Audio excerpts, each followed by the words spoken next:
This is a closed circle event for the military elite Carly. It's not a family BBQ. I can't have a civilian like you ruining Josh's image in front of his superiors. My sister's voice echoed through the speakerphone. No hesitation, not a single drop of remorse. She just banned me from her husband's promotion ceremony because I wasn't high class enough. She forgot one thing. The phone she used to insult me was paid for by my credit card. The house she sat in was backed by my perfect credit score. For 14 years, I funneled every dime of my hazard pay from underground bunkers in the Middle East to fund her royal lifestyle.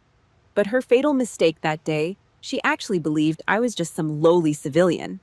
She had no idea that the superiors her husband was desperately trying to impress were the exact officers working directly under my command. But before I tell you exactly how I shattered that fake elite facade right on the Navy stage of honor, hit that like button and subscribe to the channel. Trust me, you absolutely do not want to miss the look of pure horror on their faces when the truth finally dropped. The call ended, but the dial tone buzzed in my ear like a flatline.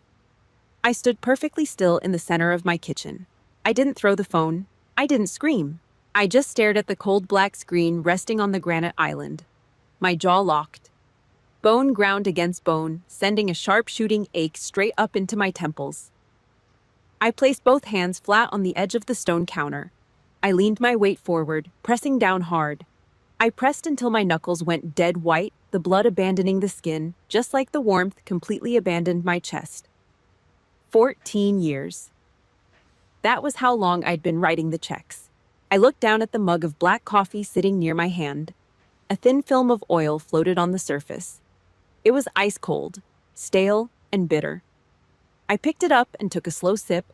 It tasted like ash, but I swallowed it anyway. I needed the bitter reality check. Alexa's voice still echoed in the empty room.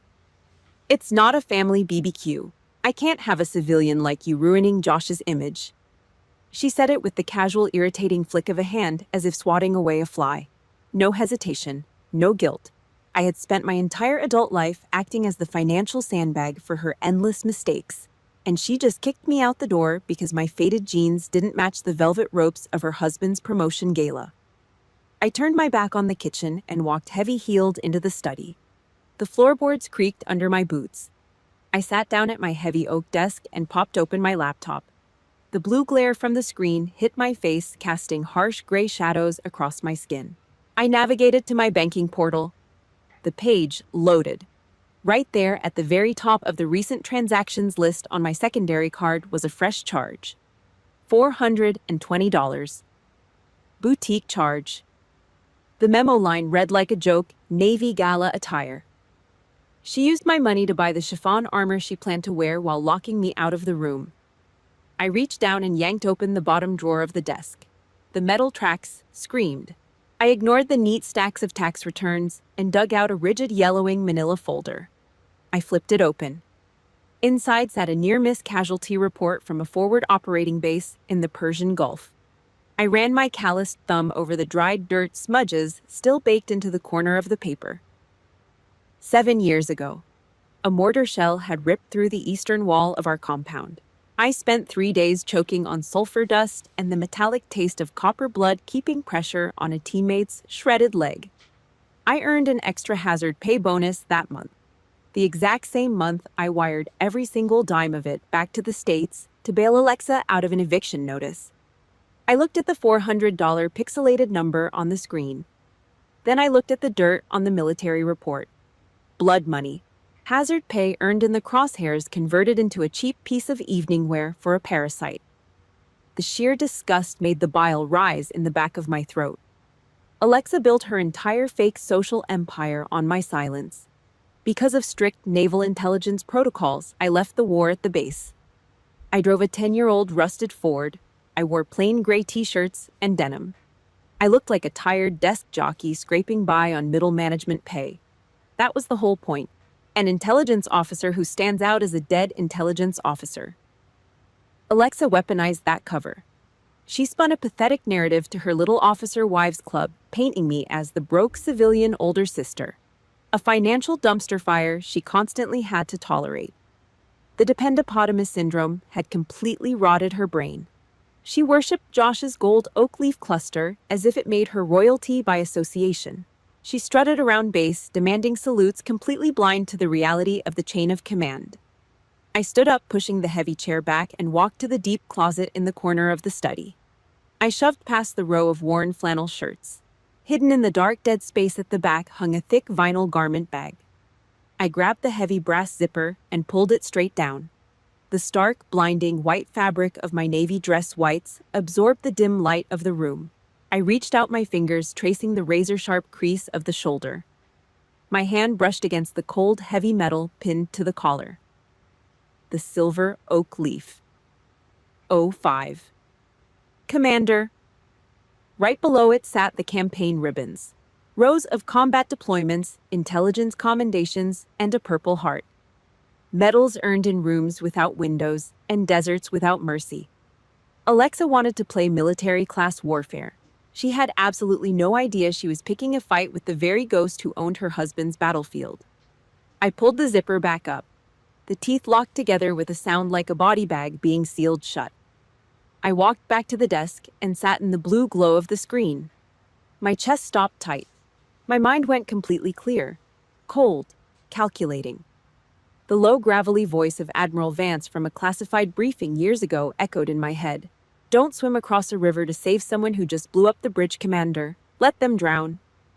Alexa blew up the bridge. She just didn't realize I was the one holding the only oxygen tank. I didn't yell. I didn't pick up the phone to curse her out, demand my money back, or play the victim. That was civilian behavior. Emotional garbage. I operated on military precision. I grabbed the computer mouse. The little white cursor glided smoothly across the screen, hovering over the joint account settings. I scrolled down the list of authorized users. Alexa Redmond. I moved the cursor over the red button labeled Revoke Access.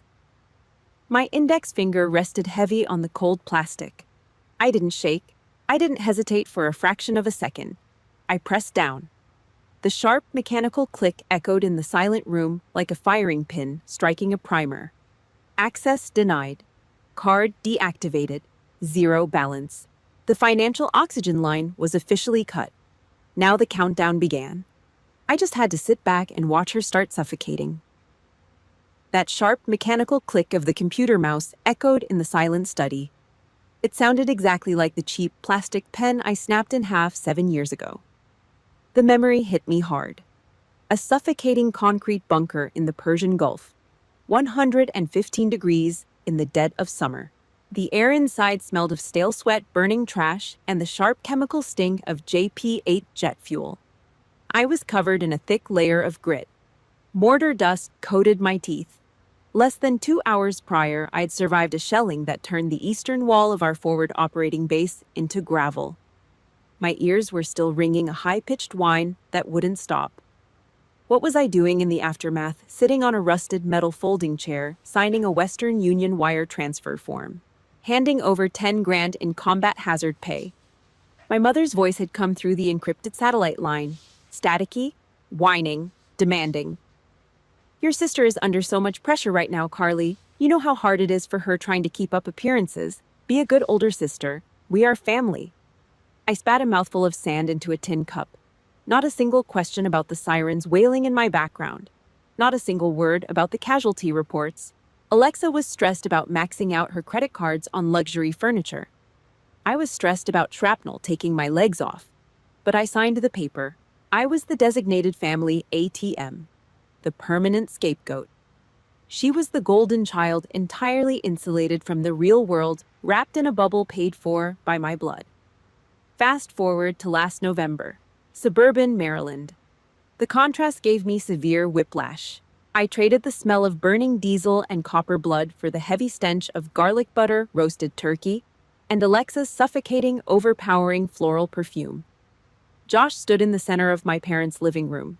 He actually wore his formal service dress uniform to a private family dinner, a gold oak leaf pinned to his collar. Major Joshua Redmond. He stood stiff, chest puffed out, holding a glass of neat scotch like he was posing for a military recruiting poster. He wanted everyone in the neighborhood to see the brass on his shoulders. I sat in the corner of the room. Faded gray flannel, worn-out leather boots, the invisible, disappointing civilian sister.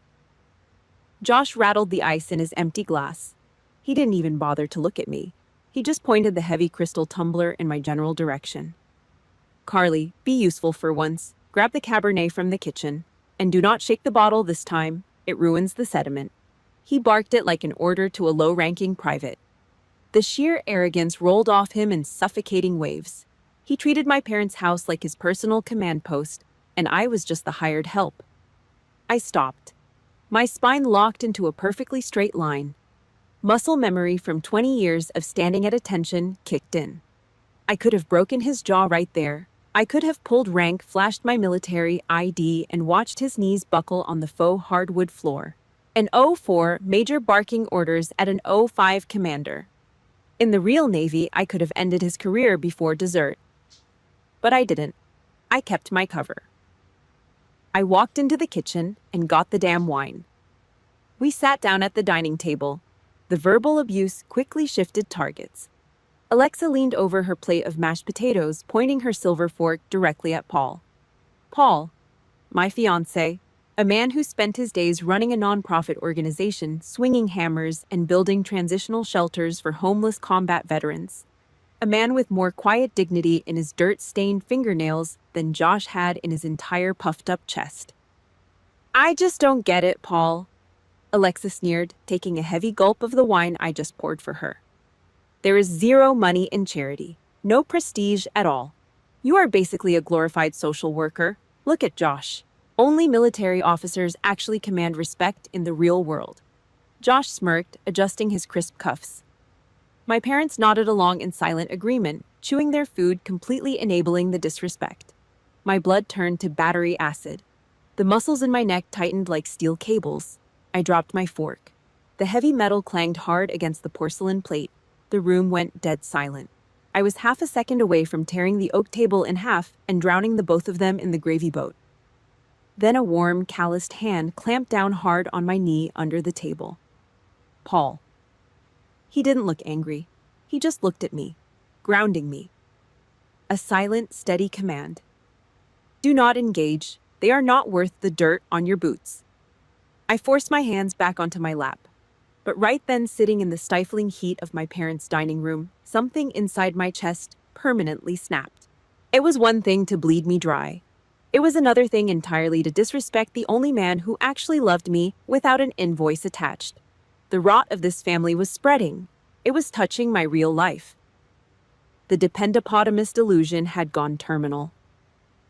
Back in the present, the blue light of the laptop washed over my face. The memory faded, leaving behind nothing but cold, hard clarity. My phone sat on the edge of the desk. The screen suddenly lit up. A push notification from the banking app flashed in the dark room. Declined. $215 at Platinum Hair Studio. 10 seconds later. Another notification. Declined. $215 at Platinum Hair Studio.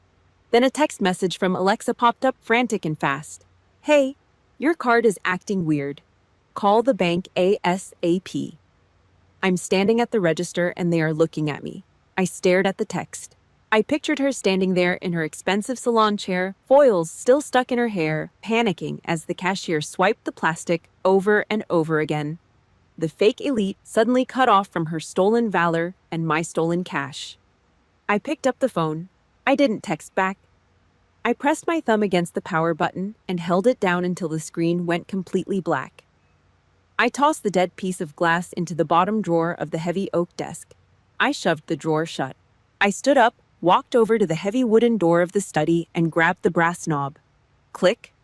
I locked the door from the inside.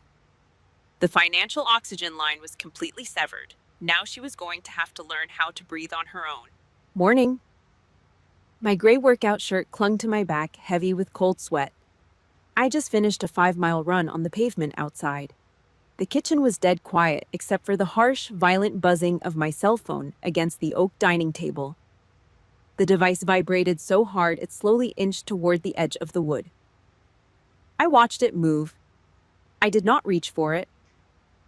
I stood at the granite counter, dumping dark roast grounds into the coffee filter. The screen lit up, flashing aggressively in the dim morning light. A barrage of text messages. Alexa. My card just declined. Carly, answer the phone right now. I am standing at the register. Everyone is staring at me. Are you doing this on purpose? Unlock the card. I pressed the brew button on the machine. It hissed, spitting boiling water over the dry grounds. The smell of bitter, burnt coffee filled the kitchen, masking the faint scent of my sweat. The phone buzzed again. A missed call alert. She was standing at the Platinum Hair Studio, a place that charged $200 just for a basic trim, demanding my combat pay to save her from minor public humiliation. I poured the thick black liquid into a ceramic mug.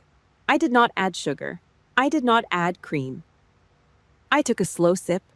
The liquid burned the roof of my mouth. Good. The pain kept my head clear. It kept me grounded. The buzzing stopped.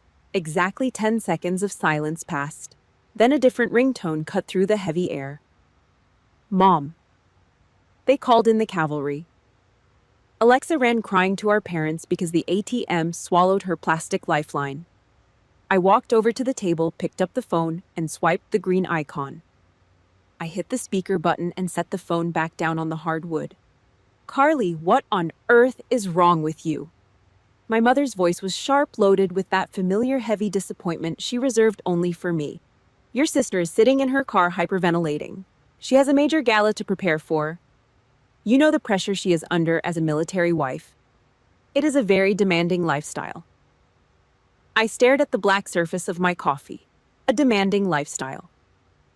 My sister spent her days at country clubs and hair salons wearing my money. You are sisters. My mother kept pushing, laying the guilt on thick like wet cement. You need to compromise. You have a quiet civilian job. You do not have her social obligations. You can afford to help her. Turn the card back on. Do not be selfish, Carly. My hand shot out.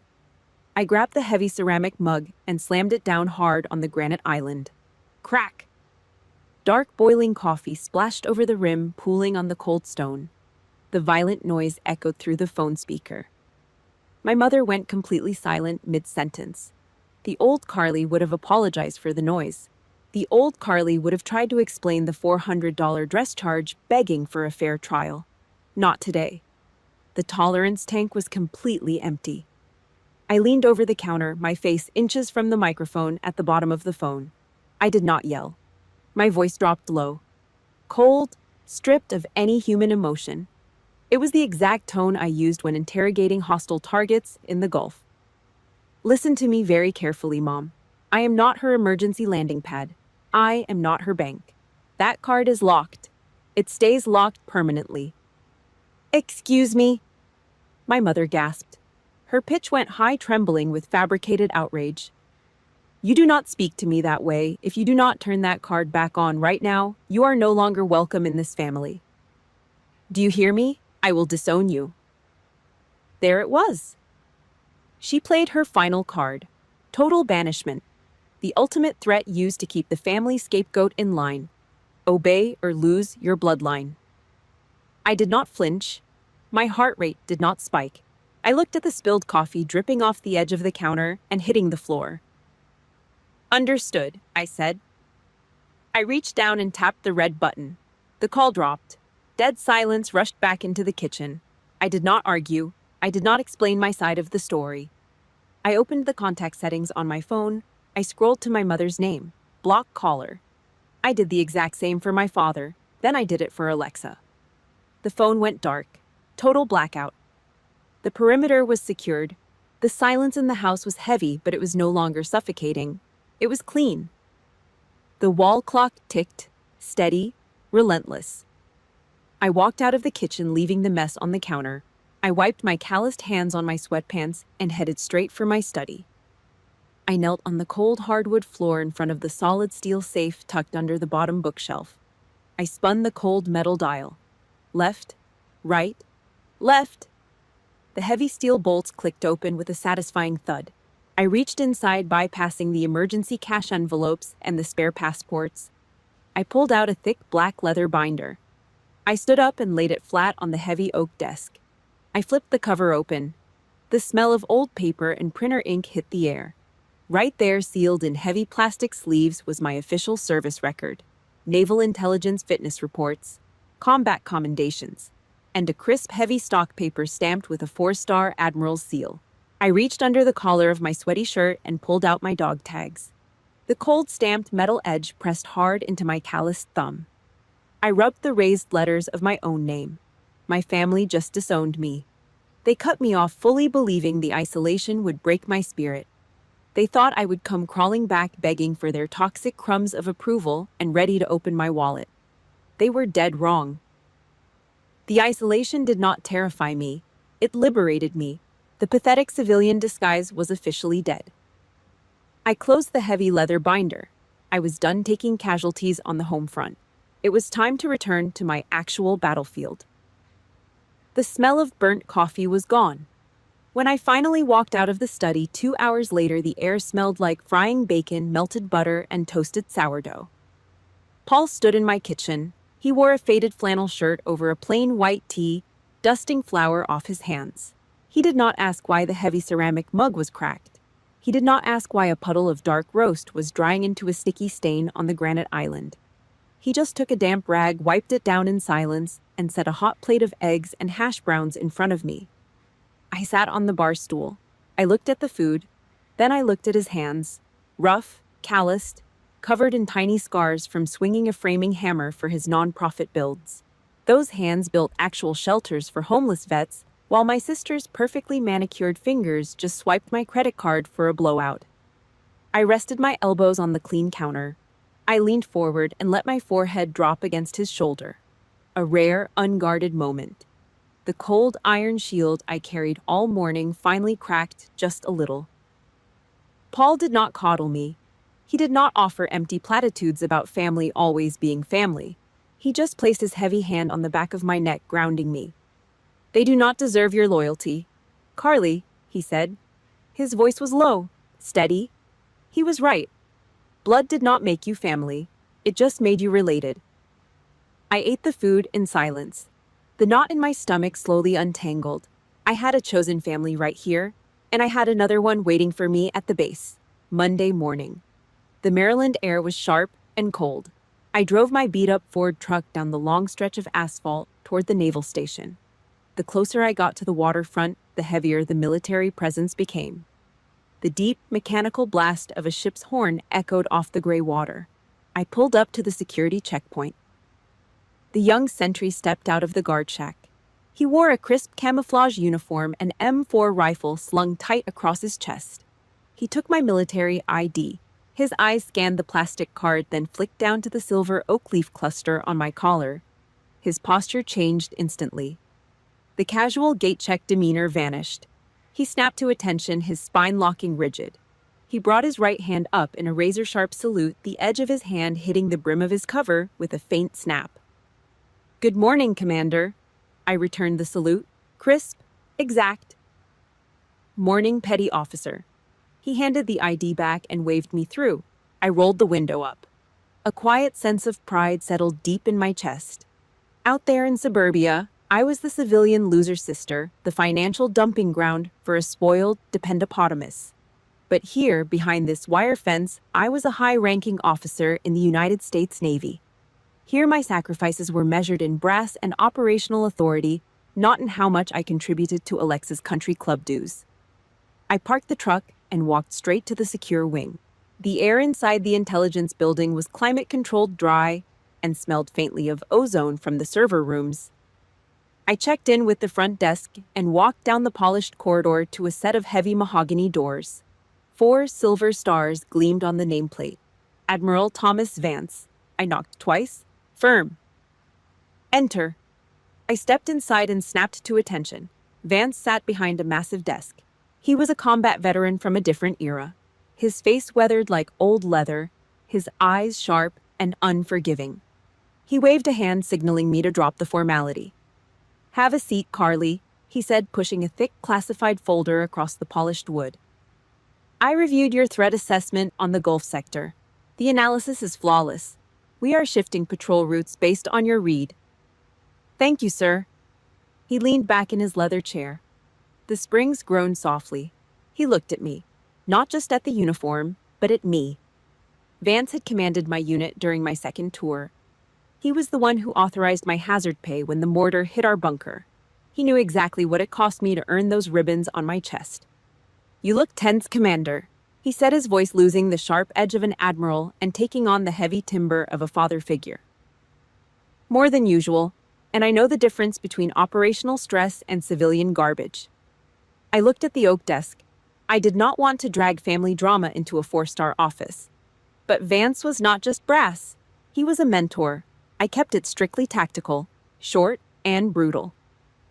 "I cut my sister's financial supply line yesterday, sir. She banned me from her husband's promotion ceremony this weekend because I am not military elite enough for their image."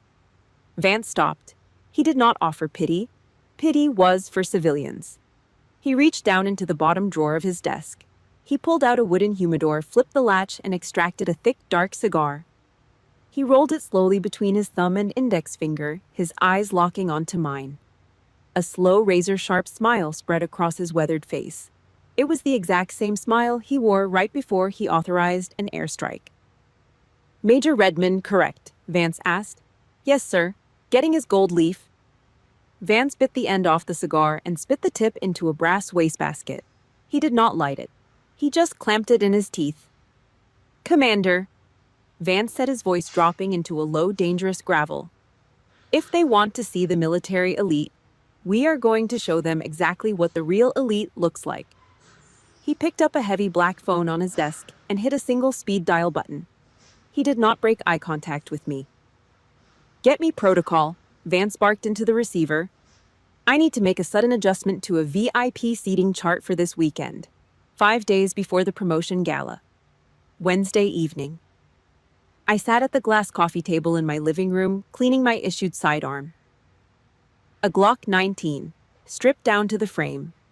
The sharp chemical smell of Hoppa's No. 9 gun solvent filled the air. My hands were covered in a thin layer of black carbon and gun oil. I pushed a brass brush through the barrel. The abrasive scrape of metal on metal was the only sound in the house. Then my phone vibrated.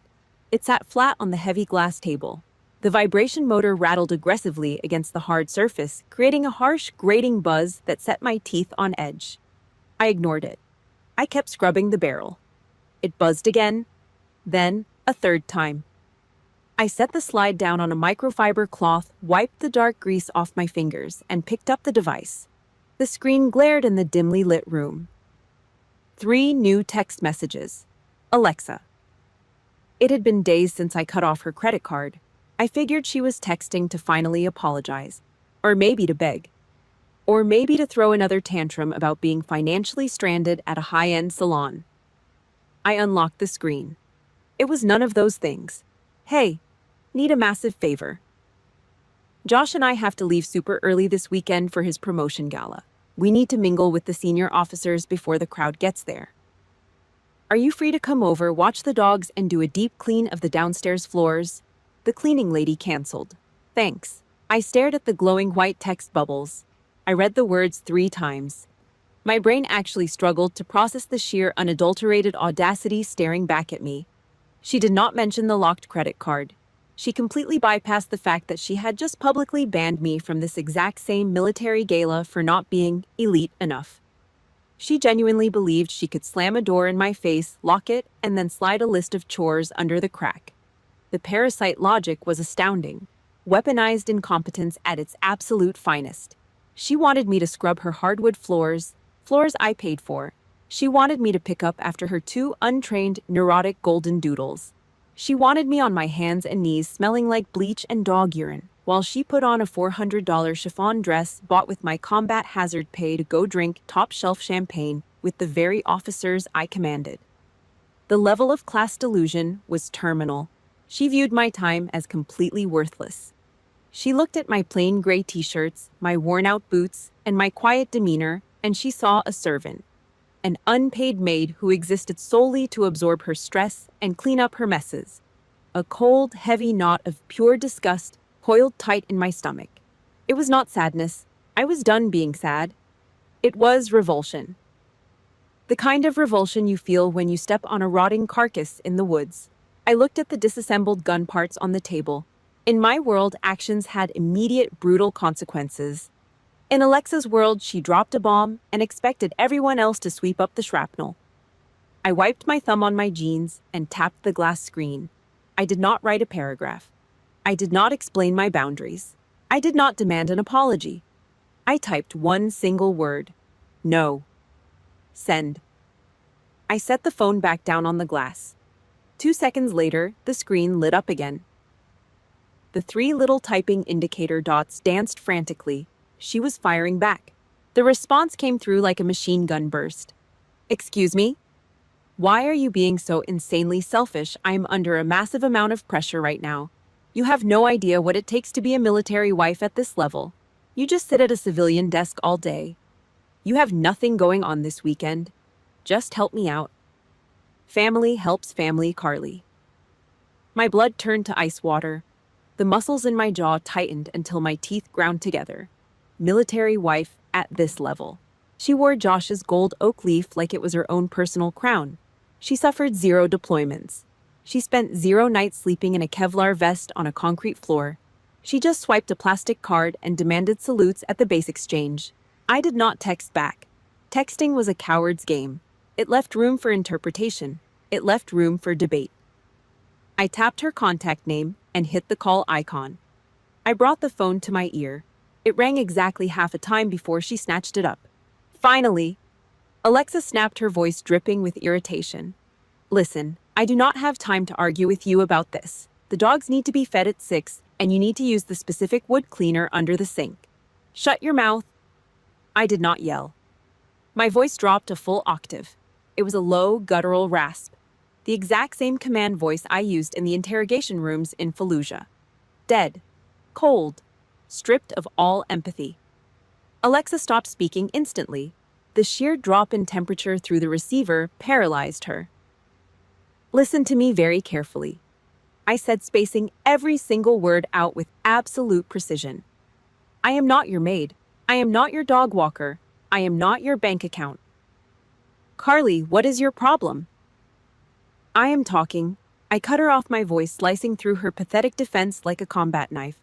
You wanted to play elite society. You wanted to lock me out. Congratulations. The door is locked.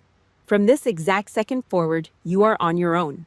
Do not ever ask me for anything again. You are dead to me. I pulled the phone away from my ear. I did not wait for her to gasp. I did not wait for her to cry. I pressed the red button. The call ended. I went into the settings. Block this caller. Confirm.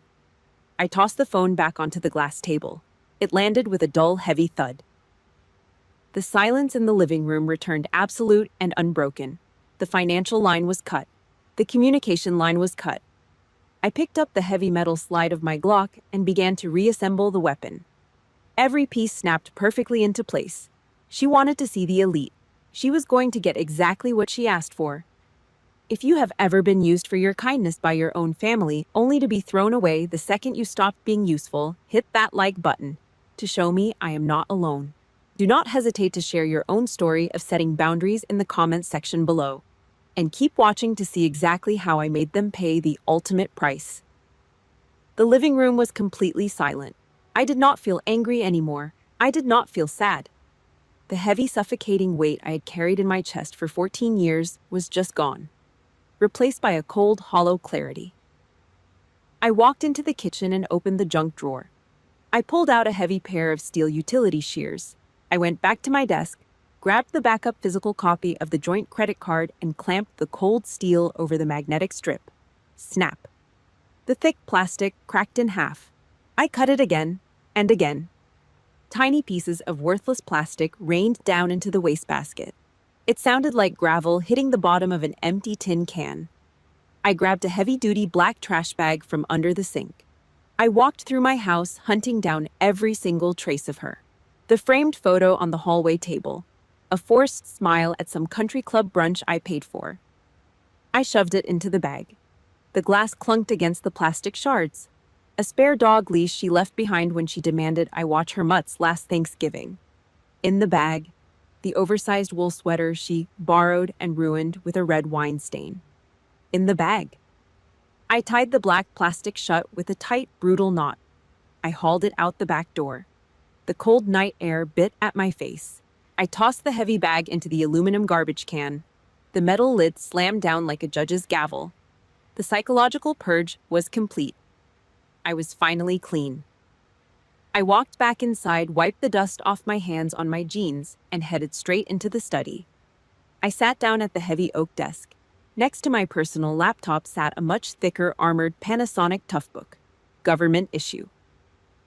Hardwired into the Secure Internet Protocol Router Network, SIPRnet. I cracked the heavy lid open. The heavy hinges whined. I pulled my military ID from my wallet. The common access card. I slid it into the smart reader on the side of the machine. The laptop hummed to life, the cooling fan spinning up with a low mechanical growl. Suddenly, a sharp, piercing beep cut through the quiet room. It was not the frantic, annoying vibration of a civilian cell phone. It was the crisp, coded alert of the Navy Intelligence Network. High priority, incoming traffic. I leaned forward. The screen cast a pale blue light across my face, reflecting in my eyes and illuminating the calloused knuckles resting on the desk. I placed my fingers on the heavy mechanical keyboard. I punched in my 16-character alphanumeric passcode. I hit the enter key. The encryption wall dissolved. The secure inbox loaded. Right at the top, bold and highlighted in red, was a message originating directly from the office of the commander. 4-star clearance. Admiral Thomas Vance. I double-clicked the trackpad. The encrypted file unspooled across the screen in stark black and white military format. Subject Vive, IP invitation, promotion ceremony, Major Joshua Redmond. I stared at the block letters. A slow, icy chill ran down the back of my neck. Admiral Vance did not just make a phone call to protocol to get me a folding chair in the back of the auditorium. He orchestrated a tactical strike. I scrolled down the screen, reading the official orders. This was not a standard +1 civilian pass. This was a direct formal summons from the absolute top of the chain of command. The digital envelope contained a detailed PDF attachment. I clicked it. A highly classified seating chart for the main naval auditorium popped up on the screen. The layout was meticulous, dictated by strict military protocol. The back rows were packed with junior officers, enlisted men, and civilian guests. The middle rows held the field-grade brass. But the front row, the absolute front row center stage, that was the VIP section, reserved strictly for the military elite. The admirals, the base commanders, the absolute top tier of the food chain. The exact place Alexa explicitly told me I was too low class to sit. I zoomed in on the PDF. Seat 1A, dead center, right in the direct line of sight of the podium where Josh would stand to receive his gold oak leaf. The name printed on the digital placard was bolded. Commander Carly White.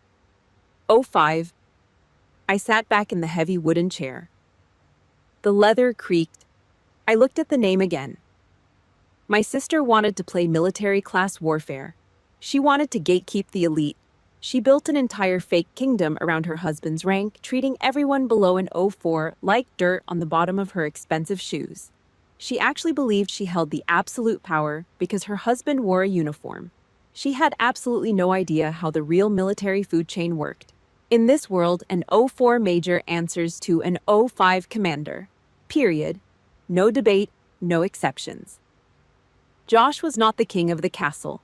He was just another subordinate in my chain of command. And Alexa was about to find out that the broke civilian sister she just banned from the party was the exact same person her husband had to salute. A slow, dark smirk pulled at the corner of my mouth, the kind of smile that promised absolute ruin. I moved my hand back to the mouse. The cursor glided smoothly across the screen, hovering perfectly over the green button at the bottom of the page. Confirm attendance. I did not hesitate. I did not blink. I pressed my finger down hard on the plastic. Click. The screen flashed, locking my name into the official Navy registry for the event. The confirmation receipt popped up on the screen in stark green letters. The trap was set. The war was officially on. Saturday morning. The sky was a hard, cloudless blue. The house was completely silent. I stood in the center of the laundry room. The heavy iron hissed. Hot steam shot into the air, smelling of scorched cotton and starch. I pressed the hot metal down onto the stark white fabric of my navy dress whites. I drove my weight into the handle. The crease in the trouser leg had to be sharp enough to cut glass. That was the standard. My hands looked out of place against the pure white cloth. My knuckles were thick. The skin on my palms was rough, covered in tiny faded scars from pulling jagged shrapnel out of tactical gear. Alexa had soft hands, salon hands, hands that only knew how to swipe a credit card and hold a champagne flute. I ran my thumb down the razor-sharp fold of the uniform shirt. Everything had to be absolute perfection. No loose threads, no wrinkles, no room for error. This was not just a piece of clothing. It was armor. I carried the pressed uniform into the bedroom and put it on. The fabric was stiff. It held my spine in a rigid, unforgiving line. I stood in front of the full-length mirror. I did not recognize the woman staring back at me. She was not the tired civilian sister in the faded flannel shirt. She was not the quiet, invisible bank account. I opened a small velvet-lined wooden box on my dresser. Inside sat the heavy brass and silver hardware. I picked up the silver oak leaves. '05. Commander. I pushed the sharp pins through the thick fabric on my shoulder boards. The metal-backed clasp snapped into place with a hard, dull click. Then the campaign ribbons. I lifted the heavy metal rack of colored bars. I aligned them perfectly over my left breast pocket right above my heart. I pushed the pins through. The metal clinked. A cold, sharp sound. I looked at the colored stripes. The purple one, the bronze stars. Every single inch of that ribbon rack represented a moment where I almost did not come home. I bled into the desert dirt so Alexa could buy $400 dresses and host suburban cocktail parties. She thought my money grew on trees. She thought I was just a quiet loser pushing papers at a desk. She was about to find out the exact exchange rate of my hazard pay. Today the brass was going to shine. I grabbed my car keys. I walked out the front door. The morning air hit my face, biting and cold. I climbed into the cab of my 10-year-old Ford truck. The engine turned over with a rough, heavy growl. I pulled out of the driveway, leaving the quiet suburban neighborhood behind. I drove south toward the naval station. The closer I got, the more the civilian world faded away. The smell of exhaust fumes gave way to the heavy salt-choked air of the Atlantic Ocean. The traffic thinned out. The massive chain-link fences topped with razor wire came into view. I pulled up to the main security gate. I rolled down the window. The cold wind whipped into the cab. A young Marine stood outside the guard shack. He wore woodland camouflage. He looked bored. He stepped up to the window, expecting to wave through another civilian contractor or a low-ranking sailor. I handed him my military identification card. The Marine looked at the plastic card. His eyes tracked down to the silver oak leaf shining on my collar. His bored expression vanished in a fraction of a second. His boots slammed together. The sharp smack of leather hitting leather echoed off the concrete barrier. His spine locked bone straight. He brought his right hand up in a flawless razor-sharp salute. "Good morning, Commander," he barked. His voice was loud, echoing with absolute, unquestioning respect. I brought my hand up to the brim of my cover. I returned the salute. Sharp. Exact. "Morning, Marine." He handed the card back and stepped back, waving me through the heavy steel gates. I rolled the window up. My family treated me like a stray dog. They locked me out, used me up, and threw me away. But here on this asphalt, I commanded an entire base. The respect was not borrowed. It was earned in blood. I parked the truck in the designated VIP lot near the Admiral's Hall. I cut the engine. The silence in the cab was heavy. I looked out through the windshield. The massive building loomed ahead, surrounded by manicured lawns and concrete pillars. The main entrance was framed by massive floor-to-ceiling glass windows. I stepped out of the truck. The heavy door slammed shut behind me with a loud metallic crunch. I adjusted my white combination cover, pulling the black brim low over my eyes. I walked across the black asphalt. My leather Oxford struck the ground with a steady rhythmic knock. Through the glass, I could see the pre-ceremony reception. The room was packed with dress uniforms and expensive civilian gowns. It was a sea of blue, white, and gold. Then I spotted her. Alexa stood near the front of the hall, hovering right next to the roped-off VIP section. She wore a pale blue chiffon dress, the exact dress she bought with my credit card. She held a crystal glass of champagne. She was laughing loudly, tossing her hair back desperately, trying to hold the attention of a group of senior officer wives. Josh stood next to her in his major uniform, puffing out his chest, looking incredibly proud of his fake borrowed elite status. They looked so comfortable, so arrogant, so completely convinced that they had won. They thought they had successfully locked the embarrassing civilian sister out of their high-class world. I stopped at the bottom of the concrete stairs leading up to the main double doors. I took one long, slow breath of the cold ocean air. I reached up and adjusted the silver oak leaf on my collar one last time. I placed my hand on the heavy brass handle of the glass door. I pulled the heavy brass handle. The glass door yielded. I slipped through the side entrance, bypassing the crowded reception area entirely.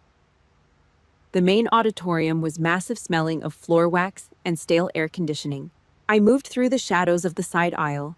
The velvet ropes sectioned off the front row, the VIP section. I walked past the assigned seating placards until I found seat 1A, dead center. I sat down. The red velvet seat swallowed the sound of my movement. Down in the main hall, the crowd began to filter in. I watched them from the elevated tier.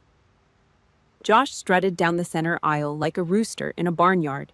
His uniform was crisp, but his posture was arrogant, too relaxed for real military discipline. He shook hands with junior officers, flashing a practiced plastic smile. Alexa walked a half step behind him in that $400 blue chiffon dress. She held her chin high, scanning the room. She looked at the folding chairs in the back, the civilian section. I saw the exact moment her eyes swept over the empty seats. A smug, satisfied smirk spread across her face. She leaned over and whispered something to Josh. He nodded, looking equally relieved. They honestly believed they had won.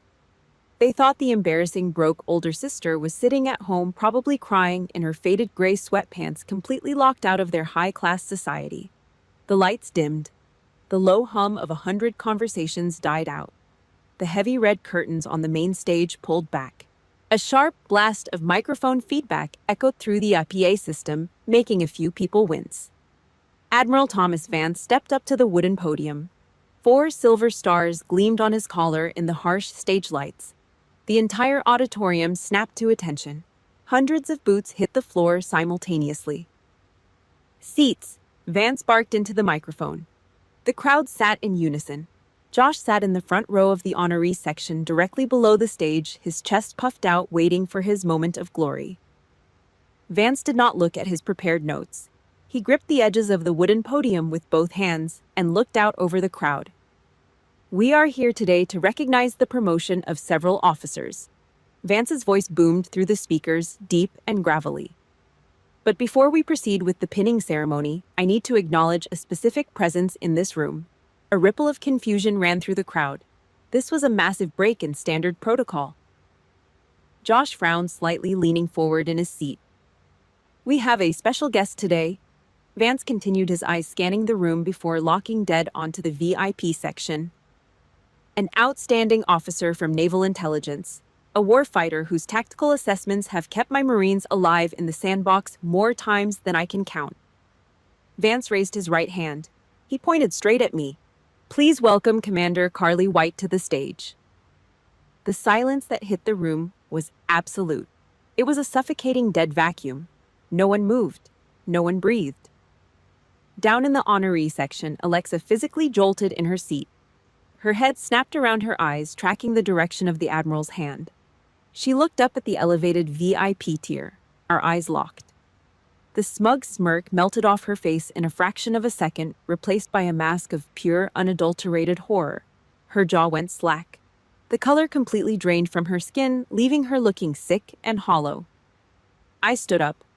The junior officers sitting in the rows next to me scrambled out of the way, practically falling over themselves to clear a path. I stepped out into the center aisle. The bright spotlight hit my navy dress whites. The fabric blazed under the halogen beam. The heavy rack of campaign ribbons flashed on my chest.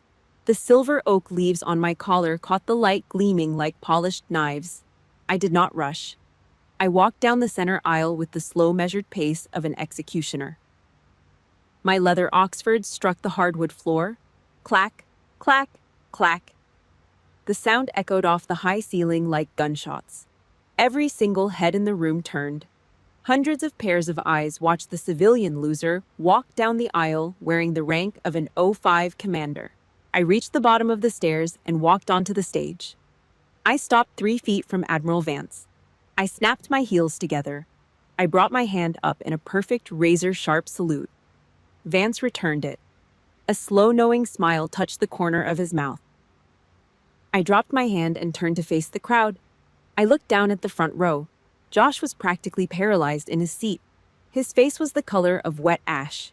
His eyes were wide, darting from the silver oak leaves on my shoulders to my face and back again. His brain was desperately trying to process the catastrophic reality crashing down on him. The woman he ordered to fetch him wine like a servant at Thanksgiving. The woman his wife treated like an unpaid maid and a personal ATM. The woman they just banned from this room. She was his superior officer. He was an O4 major. I was an O5 commander. In the military hierarchy, I owned him, and he knew it. I could see the absolute terror in his eyes. He knew he had just publicly humiliated the exact person who could end his career with a single phone call. Alexa sat next to him, gripping the armrests of her chair so hard her knuckles were white. Her blue chiffon dress suddenly looked incredibly cheap. The illusion of her elite status was completely shattered, crushed under the weight of actual legitimate power. I stared down at Josh. I did not smile. I did not raise my voice. I leaned toward the edge of the stage, locking my dead cold eyes onto his terrified face. The microphone caught my voice, projecting it clearly through the silent hall. Congratulations, Major. The reception hall smelled of cheap buffet chicken floor wax and bitter black coffee. The energy in the room had completely shifted. Before the ceremony, the crowd buzzed with networking and forced laughter. Now it was a minefield. I stood near the corner of the room by the tall glass windows, holding a thick ceramic mug of black coffee. I did not move to mingle. I did not have to. The brass came to me. Admiral Vance stood to my right, discussing a brief out of the Middle East. 3 other captains formed a loose circle around us. Across the room, the social execution was in full swing. Josh stood near the dessert table. He held a plate of dry cakes, staring blankly at the wall. The junior officers who were kissing his boots an hour ago had completely vanished. The other field-grade officers actively adjusted their paths to avoid walking near him. The military is a small, brutal world. Everyone in that auditorium saw the absolute panic on his face when my name was called. They saw a newly minted major disrespect an O5 commander right there in the VIP section. In their eyes, Josh was not just arrogant, he was radioactively stupid. No one wanted to catch the fallout. Alexa was worse off. She stood 5 feet away from her husband, completely isolated. The gaggle of officer wives she'd been trying so desperately to impress had completely iced her out. She looked down at the floor, her shoulders hunched. The $400 blue chiffon dress suddenly looked like a cheap Halloween costume. She caught my eye across the room. She swallowed hard, took a shaky breath, and started walking toward me. Her steps were unsteady. She looked like a stray dog expecting to be kicked. I turned away before she could reach me. I set my half-empty coffee mug on a passing waiter's tray, gave Vance a short nod, and walked out the side door toward the VIP parking structure.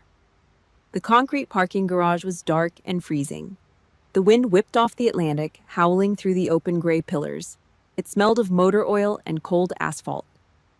I pulled my keys out of my pocket. "Carly, wait." The voice echoed sharply off the concrete walls. I stopped. I did not turn around. I heard the frantic clicking of her expensive heels hitting the pavement running up behind me. "Carly, please." Alexa grabbed my left forearm. Her fingers dug into the heavy white fabric of my uniform. I looked down at her hand. Then I looked at her face. Her makeup was smeared. Tears cut tracks through the heavy foundation on her cheeks. She was breathing hard, panicked. I jerked my arm back, hard. The sudden movement broke her grip. I stepped away like she had handed me a piece of rotting garbage. "Do not touch this uniform," I said. My voice was completely flat, dead. She flinched. The tears started flowing faster. The classic narcissistic defense mechanism. Play the victim when cornered. "Why did you do this to me?" she cried, her voice cracking.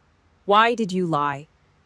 You let me make a complete fool out of myself in front of Josh's command. You purposefully humiliated me. I stared at her. The sheer delusion was almost clinical. She just watched her husband's career implode because of her own arrogance, and she was still trying to twist the knife into me. I never lied, I said. I never hid my rank. You just never bothered to ask.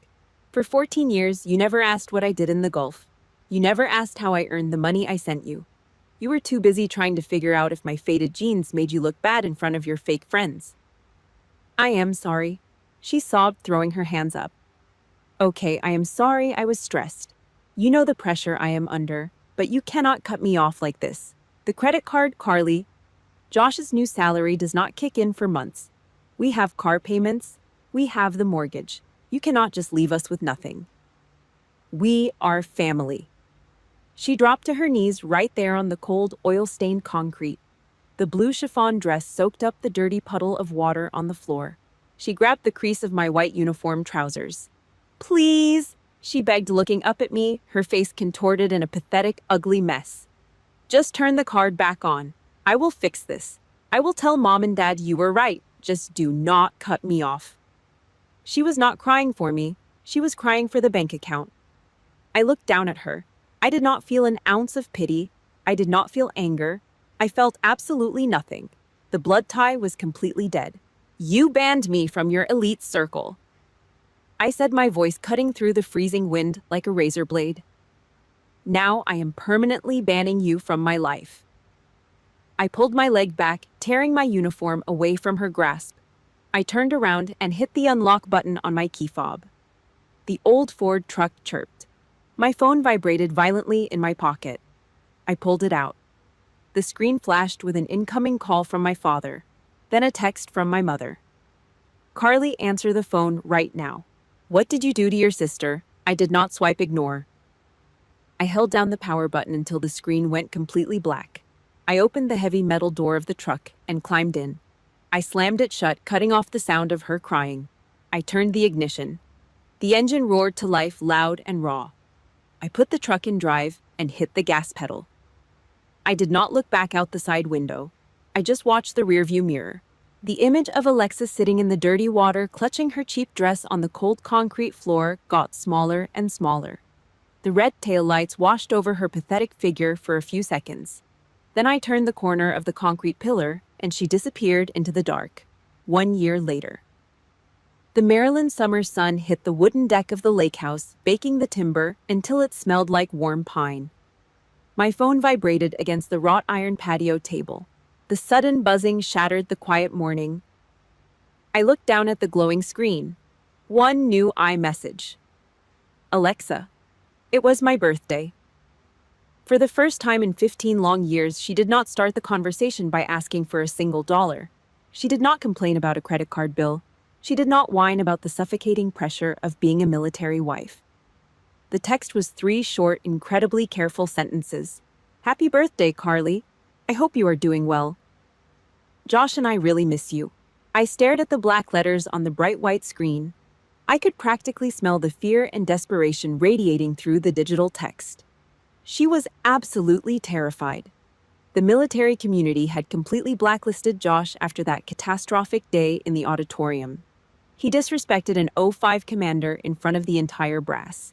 He was permanently stuck at a dead-end desk job pushing meaningless papers, his career trajectory completely dead in the water. Alexa became a ghost in her own neighborhood. The other officer wives cut her out like a bad infection. She typed those words with trembling hands, desperately hoping to crack the door back open, hoping the old reliable family ATM would finally feel sorry for her. I pressed my rough thumb against her message bubble. A small reaction menu popped up on the screen. I did not type a single letter in response. I did not demand an apology. I just tapped the gray thumbs up icon. Message acknowledged. Conversation over. I pressed the power button. The screen went dead black. I dropped the heavy piece of glass into my front pocket.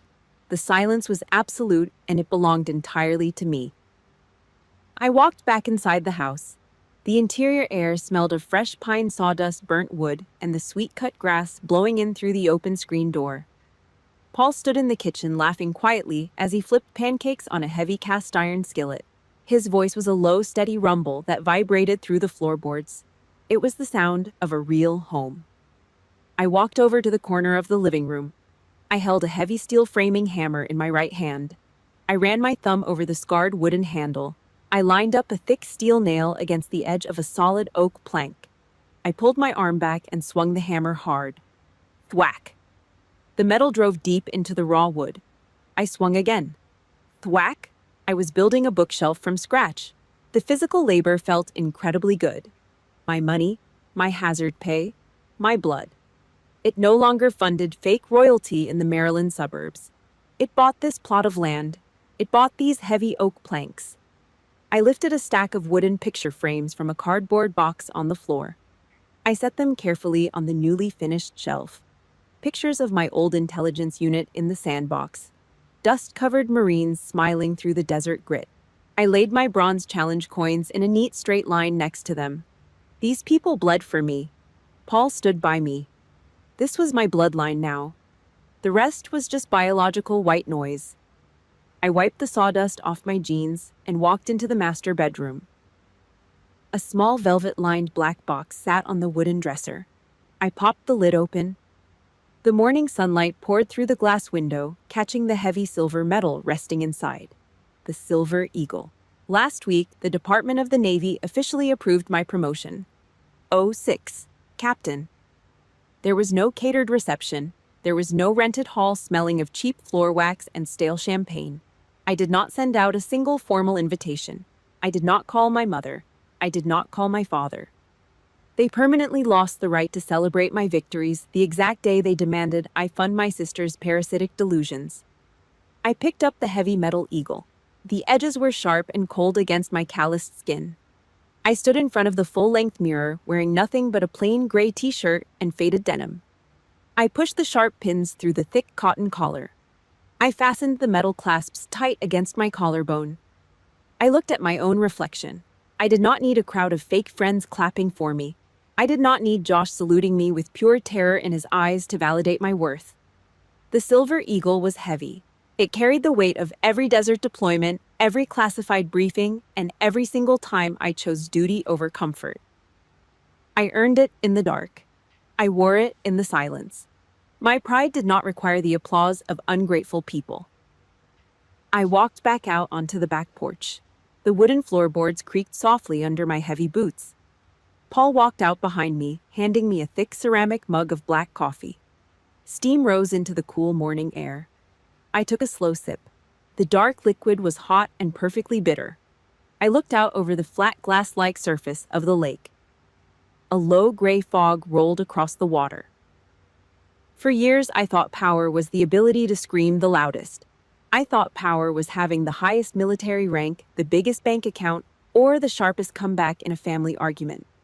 I was completely wrong. Power is the absolute unflinching ability to look at a toxic tumor, cut it out with a scalpel, and walk away without blinking. Power is silence. Alexa and my parents probably thought my silence was a punishment. They thought I was sitting out here holding a bitter grudge. They had absolutely no idea that I simply forgot they existed. I stood shoulder to shoulder with Paul. The sun broke over the tree line, casting long, sharp shadows across the wooden deck. I survived the mortar shells in the Persian Gulf, and I survived the parasites in my own family tree. I took another sip of the black coffee. I was finally free. Sometimes forgiveness is not about letting them walk back into your life. It is about letting yourself lock the deadbolt so you can finally walk away in peace. If you agree with me, hit that like button, subscribe to the channel, and share your own experience of setting a permanent boundary down in the comment section below. I will see you in the next story.